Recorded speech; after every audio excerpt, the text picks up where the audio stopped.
Two thugs get on a bus and walk up to an elderly black man, bully him with hurling verbal insults at him and ordering him give up his seat. Old fucker! You deaf? However, the old man doesn't back down. Instead, he slaps one of the thugs. This enrages the two, who then try to attack him, but a bearded man steps in to stop them and scolds them for their behavior. Afterward, the man sits in the front seat, and his words infuriate the thugs even more. They believe he is older and weaker, provoking him to a fight. Stand up, asshole! But to their surprise, the man knocks them down with just a few punches. A passenger records the incident and uploads it online, drawing widespread attention. In no time, the man becomes famous, turning into an internet star.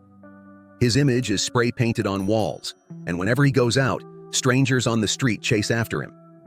The man's name is Frank, a Vietnam War veteran. Frank couldn't have imagined any of this happening. In fact, he doesn't even know what the internet is until recently. That's because after returning from the Vietnam War, Frank's life has virtually come to a standstill for decades. But soon, everything is about to change dramatically. Frank grows up in a very ordinary family and spends his childhood helping his parents on a farm in California. But the humble life never gets him down. On the contrary, he learns to enjoy the simple things in life, like his relationship with his girlfriend Lindsay, whom he dreams of marrying. But the young couple's plans are interrupted by the Vietnam War. Frank promises he will return from the war as quickly as possible, but this war lasts much longer than expected. He ends up spending 7 years in that foreign land, one of which is as a prisoner of war. He is tortured and interrogated, but somehow he manages to survive and be released. Soon after, Frank is forced to return home due to injuries. After being discharged from the hospital, he rushes straight to his girlfriend's house, only to be met with a huge shock. Mommy, can you make us once? Frank realizes that since he can't expect much happiness in his personal life in the short term, he can at least build a career. Initially, he applies to the police academy, hoping his combat experience will earn him a spot, but he is rejected due to his severe injuries. So, he keeps going to interviews, but due to his lack of higher education, he is turned down again and again. I have just been informed the position was filled.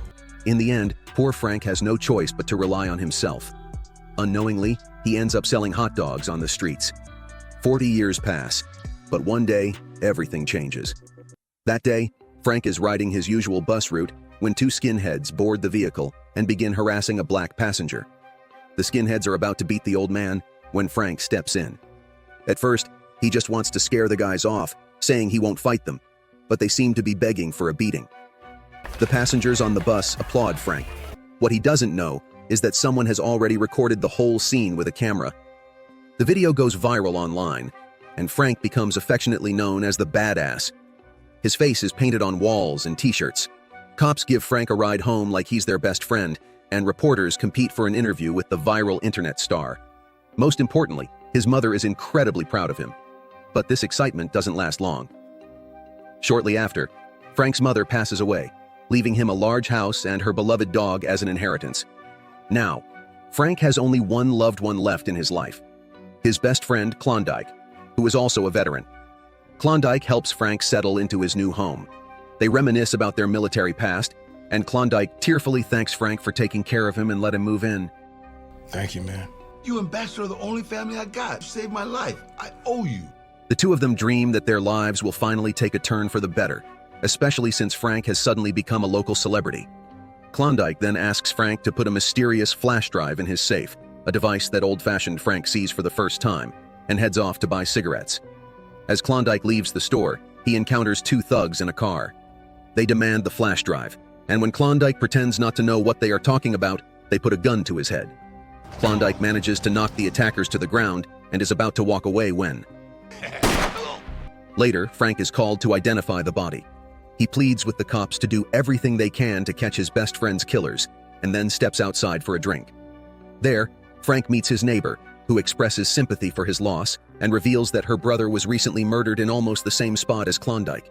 The woman complains that the local police do nothing to solve crimes like these. Later, Frank shares this with his cop acquaintance, who promises that the police will do everything they can. They're working on it. However, Frank later watches the news and sees that a young white boy was recently murdered in town, and the suspect was apprehended immediately. The next day, Frank goes to the police station and voices his frustration at the lack of progress in Klondike's case. Once again, he's told that the officers are supposedly working around the clock. We're doing the best we can, Mr. Vega. Finally, Frank realizes he can't rely on the police. Determined, he heads to the crime scene himself. There, he finds 3 pieces of evidence: a spent bullet casing, a chain, and a necklace with a girl's picture. Afterward, Frank goes to the town's only gun shop, wanting to know what type of gun fired the bullets. The local advisor tells him that these rounds are only used in specific weapons for the military and secret agents, and that he doesn't have any in stock. However, the salesman recognizes the girl from the necklace Frank found and mentions that she is the wife of a man named Terrence, who lives just a few blocks away. The advisor gives Frank directions to Terrence's house. A tired-looking young woman with a baby opens the door. From their conversation, Frank learns that Terrence hasn't been home to care for his wife and 3 kids in a long time, and she hasn't seen him for weeks. He's got kids crying for his daddy, and he's playing basketball. Finally, the woman mentions that one of her friends recently spotted Terrence at the basketball court and suggests Frank go talk to him. Frank heads to the basketball court and asks the locals where he can find Terrence. They refuse to tell him anything. That's when the iconic badass fists come into play. After their tone changes, they reveal the location of someone named Ronaldo, who might have some information at a nearby address. Frank finds a stranger in a priest's outfit. It turns out that Ronaldo's neighbor has mistaken Frank for a thief. After learning the truth, the neighbor tells Frank of which bar Ronaldo visits every morning. Later that night, Frank witnesses an unpleasant scene. His neighbor, a young couple, arguing loudly at their doorstep. The man storms off, leaving his wife, Amber, and their son, Martin, alone. Frank invites the woman to his place to tend to the wounds her violent spouse has left on her face. The 3 of them have a great conversation and enjoy the evening together. The next morning, Frank tracks Ronaldo down at the bar. People on the first floor recognize him and make it clear they're not happy to see him. Frank, once again, has to show off his fighting skills, eventually making his way to the second floor where Ronaldo is. When asked about Terrence, Ronaldo quickly pulls out a knife and says he won't tell Frank anything. But once Frank dangles Ronaldo's head out the window, he quickly gives in. Ronaldo reveals that Terrence has been seeing a girl who works at a nearby massage parlor. Satisfied with the information, Frank heads home. However, he is stopped by his police friends. They tell him that rumors about Frank's adventures have spread throughout the city. More importantly, the chief of police nearly issued an arrest warrant for him, but the officers stopped him at the last moment. Frank simply responds that he can't stand by and watch while his colleagues remain indifferent to the death of his best friend. The officer responds, saying this isn't Frank's job, and if he keeps going, he won't help him anymore. Frank replies as he walks into his house, I don't want your help. only to find that everything inside has been trashed. Before he can take a good look around, a tall man grabs him from behind. The stranger demands that he hand over the flash drive immediately, but Frank pretends not to know what he's talking about and throws the intruder out the window. Next, Frank goes to see his neighbor Martin and asks to check the contents of the flash drive that Klondike gave him. It contains a town map, some building permits, and a list of contacts. Frank can't figure out how his friend is involved in all this, but he does remember that strange nickname, Black Panther. Later, Frank goes to the Asian massage parlor that Ronaldo mentioned and books an appointment with Tatiana. She wants to know why he asked to meet her, and Frank explains that he's looking for Terrence. The girl is terrified. After Tatiana finishes her shift, Frank follows her straight to her house, but the moment he tries to climb in through the window, the neighbor spots him. The neighbor doesn't believe Frank's story about being Tatiana's boyfriend and demands that he come closer. After recognizing Frank as the badass from TV, the neighbor's attitude changes instantly. I'm a huge fan. Not only does he let Frank go, but he also reminds him that Tatiana hasn't actually locked the back door. Frank makes his way to the second floor, where he catches Tatiana and Terrence lying on the bed. Terrence tries to shoot at Frank, but Frank quickly pins him down and drags him into the kitchen. There, Frank shoves Terrence's hand into the garbage disposal, demanding to know who killed Klondike and why. Terrence screams in pain and soon surrenders. He reveals that Klondike was killed by his partner, Sebastian, and that they were only following initial orders. Terrence refuses to disclose who gave the orders, but after another round of torture with the disposal, he finally gives up the name and location of the Panther. Back at home, Frank notices that the couple next door is arguing again. Only this time, the man is more aggressive than before. Frank intervenes, telling him to leave Amber alone. When the husband begins accusing his wife of cheating with the neighbor, Are you fucking this old man? Frank swiftly twists his arm and sends him packing.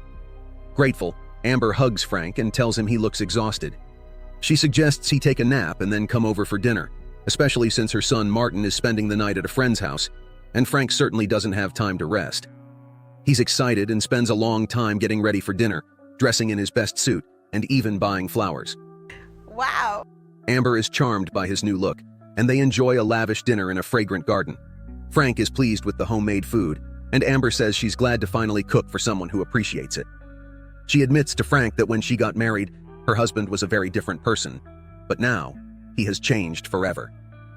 Later, they sit on the terrace chatting, but just as the long-awaited moment for a kiss arrives, it turns out that Martin's friend is grounded and the sleepover is canceled. However, neither Frank nor Amber are discouraged. The three of them spend a wonderful evening together, and at the end of the night, Frank suggests they stay at his place since their front door is broken. The big day for the badass finally arrives. First, he meets with his police friend to hand over the flash drive. He mentions that the information on it led to Klondike's death and asks his friend to take care of his dog if anything happens to him. Then, Frank heads to the church to confess to a priest, as he is about to commit a serious crime. Forgive me, Father, for I've sinned. That evening, Frank goes to the warehouse that Terrence told him. At first, the thug guards refuse to let him in, but when the leader, Panther, hears a familiar voice, he steps out from the shadows. The thug responds by saying Klondike was punished for stealing something very important to him. He demands the flash drive from Frank, but when Frank pretends not to know anything about it, the criminals tie him up and strap him into an electric chair. But Frank isn't intimidated by torture anymore. He's been through it before. He stays strong and refuses to give anything up. It's in your ass. Panther eventually loses patience and orders his men to continue with their work before leaving. The mobsters have somehow guessed that Frank's girlfriend is waiting for him at home, and Panther decides to pay her a visit. What he doesn't know is that Frank already has a plan and a box of matches in his pocket. An explosion echoes, and Frank breaks free from his restraints. He grabs Panther, who no longer has a car, and engages him in a fistfight. Panther manages to injure Frank with a weapon he finds on the floor, then flees, heading not far from the warehouse. Panther hijacks a bus, kicks out the driver, and speeds off.